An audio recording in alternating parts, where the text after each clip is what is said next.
देखिए, मुझे पता है कोई भी पार्टी नतीजों के पहले हार या जीत पर सिर्फ दावे कर सकती है, ना कोई जीत पर दावा छोड़ेगा, ना कोई हार को स्वीकार करेगा।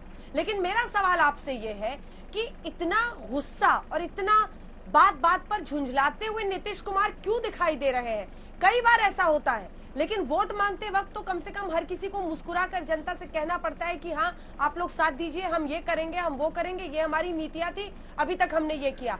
ये गुस्सा एक ऐसी छवि बना रहा है कि कहीं वो हताश तो नहीं है, क्योंकि तेजस्वी के वक्त के रैलियों में और उनको समर्थन मिलता हुआ दिखाई दे रहा है। अजय आलोक जी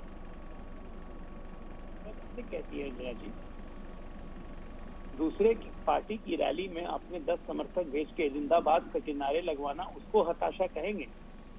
या ऐसे लोगों को अपने समर्थकों से बचा देना, क्योंकि अगर हजारों की भीड़ में 10 आदमी आके नीतीश कुमार के खिलाफ नारे लगा रहे हैं या राजद जिंदाबाद के नारे लगा रहे हैं और उनको अगर हमारे समर्थक उग्र हो जाएंगे तो क्या उसको आप हताशा कहेंगे? आइए, एक बार नहीं, कम से कम 5-6 जगह हुआ, हमारे प्रत्याशियों पे हमले किए जा रहे हैं। आप हम ही करें कि हम हताश और निराश हो गए हैं। हताश और निराश ये लोग हैं क्योंकि ये आके सभा में गड़बड़ करना चाहते हैं। आप जरा सोचिए कि अगर वहां पे भीड़ उग्र हो गई तो क्या होगा। इसलिए मुख्यमंत्री साफ साफ कहते हैं कि कोई इनको कुछ नहीं कहेगा, इनको जाने दो यहाँ से, समझाते भी।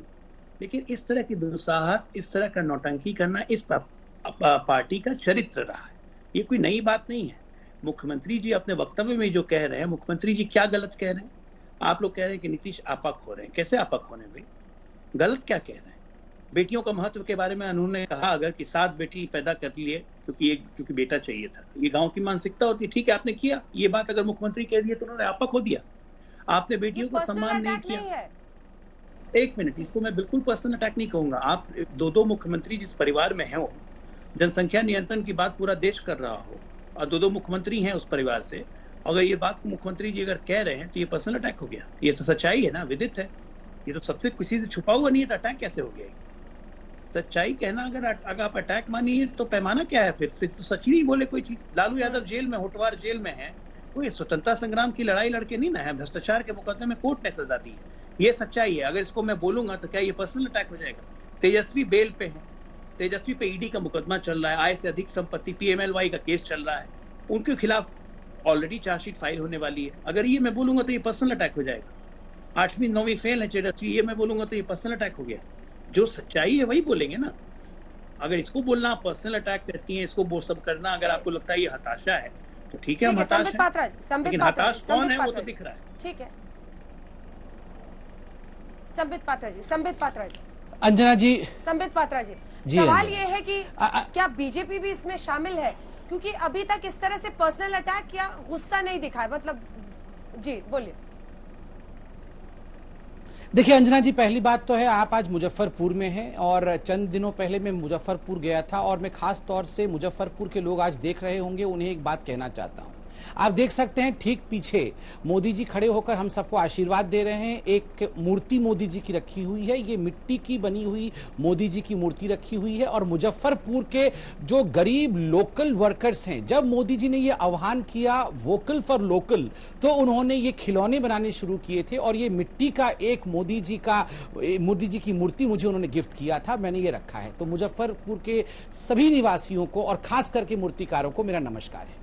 देखिए, आपने कहा अभी कि नीतीश जी बौखला गए हैं। मैं बहुत लंबे अरसे से भारत की राजनीति और राजनीतिक व्यक्तित्वों को स्टडी भी कर रहा हूं और आप भी कर रही हैं अंजना जी। नीतीश जी को मैंने कभी आज तक बौखलाते हुए देखा नहीं। एक स्मित हास्य के साथ मंद मंद मुस्कुराते हुए हमेशा वो अपनी बातों को तथ्यों के साथ रखते हैं। कभी भी किसी पे बौखलाते हुए आज तक मैंने देखा नहीं।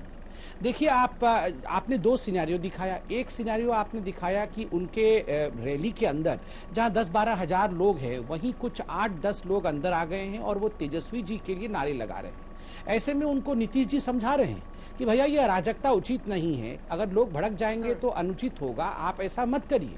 आप इसको कंपैरिजन करिए, अगर यही आरजेडी की और तेजस्वी जी का रैली होता और इसमें नीतीश जी के लोग जाके या मोदी जी के लोग जाके, आप याद करिए पिछली बार चुनाव में मोदी मोदी मोदी कुछ लोगों ने नारे लगाया था, तो उनकी पिटाई कैसे की गई थी? डंडों से, लाठियों से खूनम खान हो गया था, उनकी पिटाई की गई थी। यहाँ एक मुख्यमंत्री अभिभावक के रूप में एडवाइस कर रहा है, ये कोई बुराई नहीं है, बौखलाना नहीं है, ये एडवाइस करना है। दूसरी बात, जहां तक परिवार और परिवार नियोजन और बच्चों का सवाल है, देखिए हर माँ के प्रति हमारा सम्मान होना चाहिए। राबड़ी देवी जी हमारी विपक्ष की नेता हो सकती है, मगर फिर भी मैं सम्मान के साथ कहूंगा कि नीतीश जी ने ना तो राबड़ी जी के लिए कुछ कहा, ना उनके परिवार को का नाम लेते हुए कुछ कहा। नीतीश जी ने एक मानसिकता कि बहुत सारी एक बेटे के लिए बहुत सारी बच्चियों को हम परिवार में लाते हैं, कहीं ना कहीं एक मानसिकता है, उस मानसिकता से उभरने की आवश्यकता है। ऑब्जेक्टिफिकेशन ऑफ वुमेन, महिलाओं का जो ये ऑब्जेक्टिफिकेशन होता है, आप देखिए, मुझे ये कोताही नहीं है कहने में कि जब लालू जी जेल गए पहली बार, उन्होंने राबड़ी देवी जी को एक कठपुतली के रूप में सीएम की कुर्सी में बैठा दिया कि तुम चलो रबर स्टैंप बन के बैठी रहो और मैं अंदर से जो बोलूंगा तुम केवल उस पर हस्ताक्षर करना। ये ऑब्जेक्टिफिकेशन ऑफ वुमेन कभी नहीं होना चाहिए। अंजना ओम कश्यप भी एक बिहार की बेटी है, हर बिहार की बेटी इसी प्रकार सशक्त होना चाहिए और वो आगे बढ़े।